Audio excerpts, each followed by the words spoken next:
ඇත්තටම ගොඩක් හොඳයි. ඉතින් අපි සතියකට කලින් වගේ අපි ආවා වෙස්ට් ඉන්ඩීස් වලට ජමයිකා වලට. ඉතින් ප්‍රැක්ටිස් සෙෂන් අපි කිහිපයක් කරා. ඉතින් ඒ වගේම ප්‍රැක්ටිස් මැච් එකක් සෙල්ලම් කරා. ඉතින් අපිට අවශ්‍ය දේවල් try out කරන්න පුළුවන් වුණා ප්‍රැක්ටිස් මැච් එකේදී. ඉතින් මම හිතනවා අපේ බෝලින් පැත්තයි බැටින් පැත්ත ගත්තම අපි හොඳ තත්ත්වයක ඉන්නවා. ඉතින් අපේ සූදානම් ගොඩක් හොඳයි අපි පළවෙනි තරඟයට. අද සෑහෙන වෙනස්. ඉතින් ලංකාවයි ජමයිකාවලයි තියෙන විකට් ගත්තම සෑහෙන ගොඩක් වෙනස්. ඉතින් මෙහි අපි දකින විදියට ෆස්ට් මැච් එකේ තරඟය කරන විකට් එක ගොඩක් වෙලාවට බවුන්ස් ගොඩක් පේස් තියෙයි විකට් එකේ. ඉතින් අපි ඒ ගැන අපි බලලා තින්නේ මොන වගේද කියන එක. ඉතින් මොකද කන්ඩිෂන් පැත්තෙන් සෑහෙන ලොකු වෙනසක් තියෙනවා. ග්‍රවුන්ඩ් එක ටිකක් මම හිතන අවුට්ෆීල්ඩ් ස්ලෝ වෙයි කියන එක. ඒ වගේම සෑහෙන වෙනසක් තියෙනවා ග්‍රවුන්ඩ් එකේ. ඉතින් ඒකත් එක්ක අපිට ඩේ මැච් එකක් තියෙන්නේ. ඉතින් අපි බලන්න කොයි විදිහටද අපේ විකට් එකට අපිට සූටබල් විදිහට අපේ ප්ලේයර්ස්ව හැන්ඩල් කරන් ඒ විදිහට සෙල්ලම් කරන්න කියන එක. ඔව් ඇත්තටම ග්‍රවුන්ඩ් එහෙම ලොකු ලයින් එකක් නැහැ කියන දේ ලකුණු මීටර 65ක් කියන්නේ 50 ගානත් 62 තමයි වැඩිම තියෙන්නේ. ඉතින් එක පැත්තක් හුලන් ගොඩක් තියෙන නිසා මම හිතනවා මේ පැත්තට ලේසි වෙන්නේ නැහැ පිටිකරුවන්ට තමන්ගේ ලකුණු ලබා ගන්න ඒ වගේම ලොකු පහර වලට යන්න. ඉතින් මම හිතනවා බෝලර්ස්ලාට ගොඩක් වාසි වෙනවා මේ හුළඟ. ඉතින් මොකද ඒගොල්ලන්ගේ ස්විං ෆාස්ට් බෝලර්ස්ලාට ස්විං එක ඒගොල්ලන්ගේ නැචරල් ස්විං එක ඒගොල්ලන්ට ගොඩක් එක පැත්තකින් ඒගොල්ලන්ට වාසදායක තත්ත්වය තියෙනවා.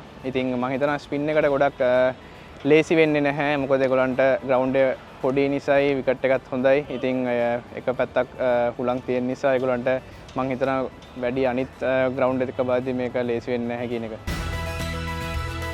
හතන අපි තාම 11 අපි ඩිසයිඩ් කරන් යන ගමන්. ඉතින් අපි අපේ ඉන්නවා 12 දෙනෙක් ඉතින් අපි නම් කරලා තින්නේ. ඉතින් ගොඩක් වෙලාට පේස් ෆාස්ට් බෝලර්ස් යම් කිසි ප්‍රමාණයක් වැඩි වෙයි අපි කලින් තරඟ සෙල්ලම් කරාට වඩා. ඉතින් මොකද විකට් එක අපි කන්ඩිෂන් බලද්දී මට අපිට හිතෙන විදියට අපි බලන විදියට ෆාස්ට් බෝලර් කෙනෙක් වැඩිපුර ගහන්නේ ගොඩක් හොඳයි කියන මතය තමයි අපි ඉන්නේ.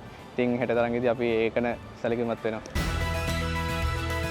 ඔව් අලුත් අත්දැකීමක්. ඉතින් කලින් නායකයෙක් දැල්ලා තිනවා. ඒක ඔෆිෂියලි හම්බෙච්ච නැති වෙලාවක් මේ පාර මට ඔෆිෂියලි හම්බුනේ. ඉතින් ඒක ගැන ගොඩක් සතුටුයි මං නායකයෙක් විදියට.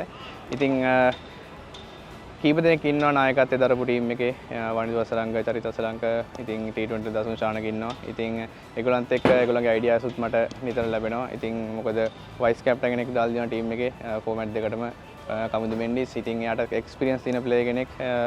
ඉතින් නායකයෙක් විදිහට මට ෆීල්ඩ් එකේදී විතරයි නායකත්වය දරන්න තියෙන්නේ. මට බැට් කරන්න ගියා. මගේ නෝමල් ගේම් එක මගේ බැටින් පැත්තයි මට හිතන්න තියෙන්නේ. ඉතින් මම හිතන්නේ ටීම් එකේ පැත්තේ මට ලොකු උදව් තියෙනවා. ඉතින් මොකද යං ප්ලේයර්ස්ලා අඩු පිරිසක් ඉන්නේ. ඉතින් මොකද පවන් රත්නායක මිලාන් එයා එක්ස්පීරියන්ස් අඩුයි. එයා වන් ඩේ සෙල්ලම් කරලා නැති හින්දා. ඉතින් අපි ඉස්සරහට යද්දී මිලාන්වත් අපි දිගටම බලන්න ඕන. ලංකාවෙන් පිට සෙල්ලම් කරද්දී ෆාස්ට් බෝලින් ඕවර් විදියට.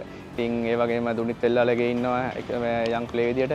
ඉතින් බැට්ස්මන්ලා පැත්තේ මට ලොකු විශ්වාසයක් තියෙනවා. ඒ වගේම නායකයා විදියට බෝලින් පැත්තත් ඒ වගේ ලොකු විශ්වාසයක් තියෙනවා.